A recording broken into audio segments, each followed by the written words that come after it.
গাজার চলমান মানবিক সংকটে ত্রাণ নিয়ে এগিয়ে যাওয়া আন্তর্জাতিক নৌবহর গ্লোবাল সুমুদ ফ্লোটিলাতে ফের বাধা দিল ইসরায়েলি বাহিনী। আটক করা হয়েছে সুইডিশ অধিকারকর্মী গ্রেটা থুনবার্গ সহ 200-রও বেশি অধিকারকর্মীকে। তবে বাধা আর ধরপাকড়েও থামেনি তারা। সংশ্লিষ্ট বিষয় নিয়ে আলোচনা করতে আমাদের সাথে যুক্ত হয়েছেন মাই ডেভেলপমেন্ট অর্গানাইজেশনের ফাউন্ডার মোহাম্মদ হাফিজুল ইসলাম সাকিব। হাফিজুল ইসলাম সাকিব, আপনাকে স্বাগত জানাচ্ছি। একটু শুরুতেই জানতে চাই যে এই নৌবহর নিয়ে, এই সমুদ্র পথে, সাগর পথে নৌবহর নিয়ে গাজার মানুষকে সহায়তা করা কি খুব সহজ বিষয়টা তো আসলেই কঠিন। একটু আপনার অভিজ্ঞতায় জানতে চাই যে ওখানে সরাসরি আসলে এভাবে সাহায্য পাঠানো সম্ভব কিনা কখনো।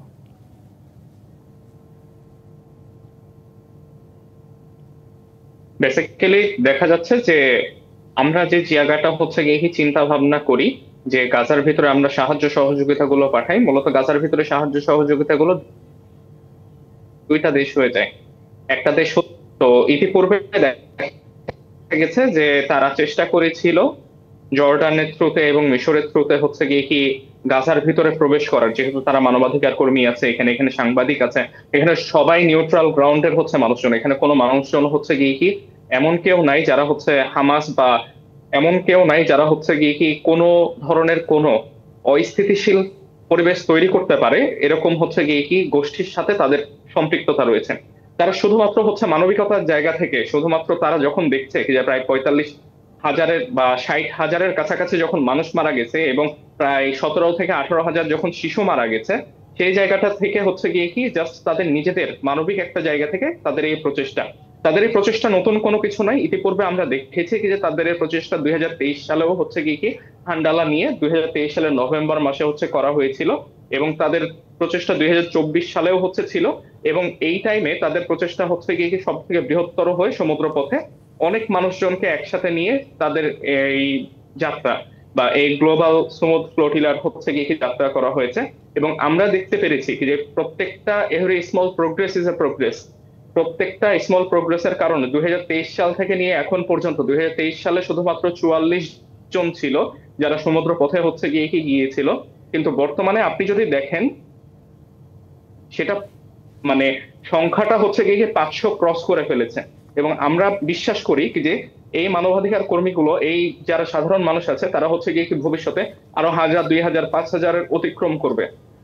এবং by the end of the day একটা টাইম আসবে যে টাইমে হচ্ছে গিয়ে কি ইসরায়েল অকুপেশন ফোর্স বা আইডিএফ আমরা হচ্ছে গিয়ে কি যাকে বলি, সে ইসরায়েল অকুপেশন ফোর্সকে হচ্ছে গিয়ে কি মেনে নিতেই হবে যেন হচ্ছে গিয়ে কি এই গাজার মধ্যে প্রবেশ করতে দেওয়া হয় এই ভেসেল গুলাকে। আপনারা জানেন কি যে 43টা মোট ভেসেল ছিল, 43টা ভেসেলের মধ্যে 21টি ভেসেল অলরেডি হচ্ছে ইন্টারসেপ্টেড করে দেওয়া হয়েছে, এবং 19টি ভেসেল হচ্ছে গিয়ে কি এখনো চিন্তা ভাবনা মানে নৌবহর যেগুলো ছিল সেগুলো হচ্ছে গিয়ে কি এখনো তাদের কাছ থেকে কোনো খবর পাওয়া যায়নি, তাদেরকে অ্যাজিউম করা হচ্ছে তাদেরকেও ইন্টারসেপ্টেড করা হয়ে গেছে। জি, আমার আরেকটা প্রশ্ন রয়েছে আপনার কাছে, আমি একটু জানতে চাই যে কেউ যদি সাহায্য করতে যায় গাজাবাসীকে, সেই ক্ষেত্রে কি আপনারাও তো করেছেন আপনাদের অর্গানাইজেশন থেকে, একটু জানতে চাই যে আপনার অভিজ্ঞতাটা যদি একটু 1-1.5 মিনিটের মধ্যে বলতেন। ওকে, আমরা ইতিপূর্বে হচ্ছে কি গাজার ভিতরে এবং বর্তমানে হচ্ছে গাজার ভিতরে এবং ইজিপ্টে আমাদের হচ্ছে প্রজেক্ট চালু আছে। গাজার ভিতরে আমরা মানুষদেরকে খাবার, তাঁবু, পানি ইত্যাদি চিকিৎসা সামগ্রী থেকে নিয়ে শুরু করে যাবতীয় যা হচ্ছে গিয়ে কি প্রয়োজন আমরা হচ্ছে দেওয়ার চেষ্টা করছি। আপনার গাজার যে হেলথ মিনিস্ট্রি আছে, প্যালেস্টাইন মিনিস্ট্রি অফ হেলথ, তাদের সাথে আমাদের হচ্ছে গিয়ে কি ডিরেক্ট কোলাবোরেশন আছে, এবং আমাদের যে সকল পার্টনার এনজিও আছে আমাদের অর্গানাইজেশনের সাথে, তাদেরও হচ্ছে গিয়ে কি আমাদের মানে কোলাবোরেটিং একটা হচ্ছে গিয়ে কি চুক্তি আছে, যে চুক্তির মাধ্যমে আমরা টাইম টু টাইম হচ্ছে গিয়ে কি গাজার হাসপাতালগুলোতে খাবার পৌঁছে দেওয়ার চেষ্টা করছি, এবং গাজার যে হচ্ছে গিয়ে কি ডিসপ্লেসড মানুষজন আছে তাদের কাছে আমরা হচ্ছে গিয়ে কি খাবার পৌঁছে দেই। এবং আপনি জেনে খুশি হবেন, ইজিপ্টে হচ্ছে গিয়ে কি আমাদের যে 1,50,000 ফিলিস্তিনি আছে, সেই 1,50,000 ফিলিস্তিনের মধ্যে অন্তত পক্ষে 5,000 ফিলিস্তিনির কাছ পর্যন্ত আমাদের অর্গানাইজেশন থেকে এখন পর্যন্ত হচ্ছে গিয়ে কি খাবার সামগ্রী, তারপর হচ্ছে গিয়ে কি আপনার যে সকল হচ্ছে গিয়ে কি তাদের প্রয়োজন এবং নিডস গুলো ছিল টাইম টু টাইম, সেই সকল নিডস গুলো হচ্ছে গিয়ে কি তাদের কাছে পৌঁছে দেওয়া হয়েছে। এছাড়াও যারা হচ্ছে গিয়ে কি যুদ্ধ অবস্থায় আহত হয়ে মিশরে আসার পরবর্তীতে চিকিৎসাধীন অবস্থায় ছিল, এই সকল মানুষদের কাছেও আমরা হচ্ছে গিয়ে কি চিকিৎসার যে তাদের ব্যয়ভার, টাইম টু টাইম তাদের চিকিৎসা ব্যয়ভার, এবং তাদের জন্য হচ্ছে গিয়ে কি আমরা একটা মেডিকেল এইডের ব্যবস্থা করে রেখেছি যেন তারা তাদের চিকিৎসাগুলোকে হচ্ছে গিয়ে কি কন্টিনিউ করে যেতে পারে এবং তারা তাদের হচ্ছে স্বাভাবিক জীবন যাপনে ফেরত যেতে পারে। কোনো রকম বাধাপ্রাপ্ত হননি তো কখনো?